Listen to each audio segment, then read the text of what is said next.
Hey, welcome to First Stop Indy, presented by EOS Fitness. I am Paul Gutierrez, and I'm joined by Raiders GM John Spytek. John, from the Combine, I know you were super busy, so thanks so much for taking the time. Welcome to the show. Good to be here. Always happy to join you, Paul. Hey, John, this is year 2 for you as the GM of the Raiders, but this is different. You've got the number 1 overall pick. So how different has it been thus far? I know it's early in the week, but how different is it for you going in there holding that number 1 pick? Because you really do kind of dictate the entire draft now. Yeah, people keep asking me this. It doesn't feel different to me. Yeah. You know, I mean, we're just in our process. We're doing the things that we always do. You know, I got a great staff around me that are working their tails off to make sure that we evaluate everybody the right way. And I guess the one variable that we don't have to worry about this year that's different is there's nobody in front of us. So I guess from that standpoint, we dictate it. But I other than that, I don't feel any different. You know, I heard you earlier when you were talking to the media, and you said when it comes to the Combine, not a lot's going to happen there that's going to kind of dictate or change your board. But what are some of those intangibles? I heard you talk about humility, passion, love of the game. What are those intangibles that you're looking for from these players that you're going to talk to this week? Yeah, just those things. I mean, I love the ones that come into the interview and they're excited to be in there, and you know, it's a grind for them. Some of them have 10 meetings a night, 10 interviews a night, but they're like, hey, this is right where I want to be. I've dreamed my whole life to be here, and so an excitement to be here. You know, a competitive spirit to do their best in an interview, and just an appreciation for the opportunity that they have out in front of them. It's, I just love talking to young kids that love the game of football like we all do. That's what I was just going to ask you, what your interview process is like. Because a lot of people have their check marks, right? They got to check these certain boxes and everything. But for you, being in this seat for the second year in a row now as the GM, what is your interview process like? I mean, I'm not going to give away state secrets or anything, but what are some of those flags, whether red or green, that you're on the lookout for when you talk to these guys? Yeah, those things I talked about before. I love those guys that come in and are excited to be there and appreciative of the opportunity. And, we've got a good group of personnel people and coaches in there. We watch some film with them. I love watching them talk us through their film, making calls, regurgitating calls, talking about the strategy that went into the call, evaluating themselves, having an honest evaluation of the play was a good play or a bad play that we show them. And we're not trying to hammer anybody or make them, feel lesser when they walk out of our interview room, but just a good football conversation. And then when it comes to you're obviously a GM of an entire team, so you're looking at both sides of the ball. But you got that defensive mindset still, I'm sure from when you played as a linebacker at Michigan. When you're looking at your new coach, Klint Kubiak, what about what he brings to the table? And again, I know it's early in the offseason, but what about his offseason, or what he's bringing this offseason for an offense? What about that really kind of stands out to you as something that you'd be, kind of impresses you beyond putting his guys in positions to succeed? Yeah, he's just got a great way about building, developing, and getting the best out of players. Like a lot of the quarterbacks that he's been around, they play their best ball when he's calling the plays or he's involved in that offense. He's helped develop quarterbacks and that were young and gotten the best out of them. And I just appreciate the way he goes about his work every day. His love of the game, and he's been a great teammate so far, and we're off to a great start.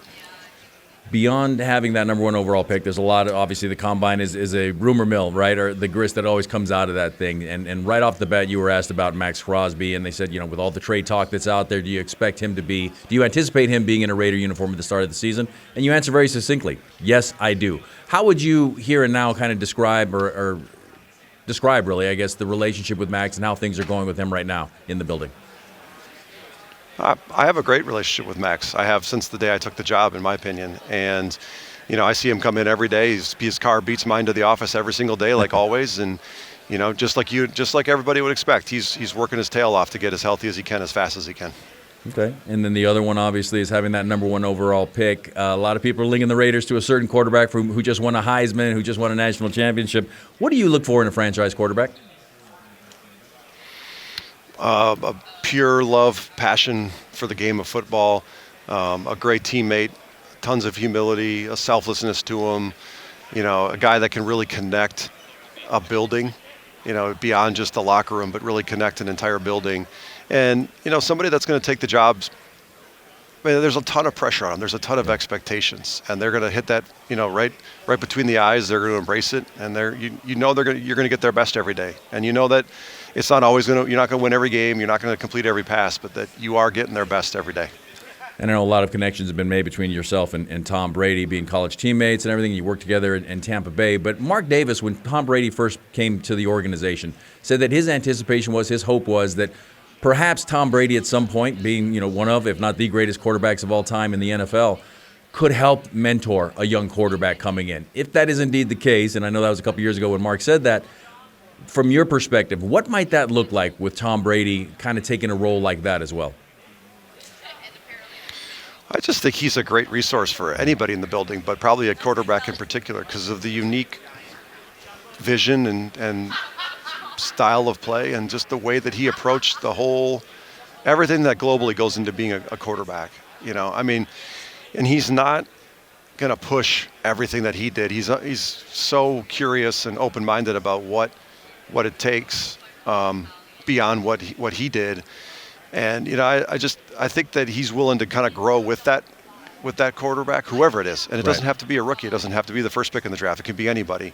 And he's just a wealth of knowledge. And his only goal is for the Raiders to win and to get all of our players to play the best that they're capable of. And I guess that's going to be the entire goal anyway of the entire staff. What have your knee-jerk reactions been thus far of the staff that Kubiak, that Klint has put together early in the reign, so to speak, the regime here of him coming in, and it's been less than 2 weeks, and some of the hires that he's made. What are your reactions thus far? I think first I just appreciate his process. Obviously we were late to the game with hiring him after the Super Bowl, but he had a well thought out plan. He had a lot of contacts. He's interviewed a ton of people, so just like you'd expect from Klint, hardworking and thorough. And all he's trying to do is find the best coaches for the Raiders. And I think he's off to a great start. I know he feels good about the guys that he's added to our building. And, I'm excited to get to work with him here when we get back from the Combine. It's interesting from a personal perspective, John. I've covered this team for 20-plus years. I covered the NFL for just as long. I've never covered a Combine, so I've never been there. I'm sure you're there every year anyway. What's kind of a crazy story, or what's the wildest thing that you've kind of experienced there at the Combine that would be suitable for a family audience? That's probably – you need to come sometime, Paul, so you can answer this question for all the viewers. It's probably more boring than people think it is. The craziest story I don't really have any crazy stories, to be honest. I mean, it's just a lot of hard work. It's fun being with the guys. It's fun interviewing the players. We've had some fun interviews through the years, but nothing that I think stands out. I think everybody wants it to be this big crazy event, and it doesn't really deliver from that standpoint. Gotcha. John, I know you're busy. Go find those players. I know Raider Nation's really looking forward to it. But again, thank you for your time. I really appreciate it. Thanks, Paul. Appreciate you, man. Take care.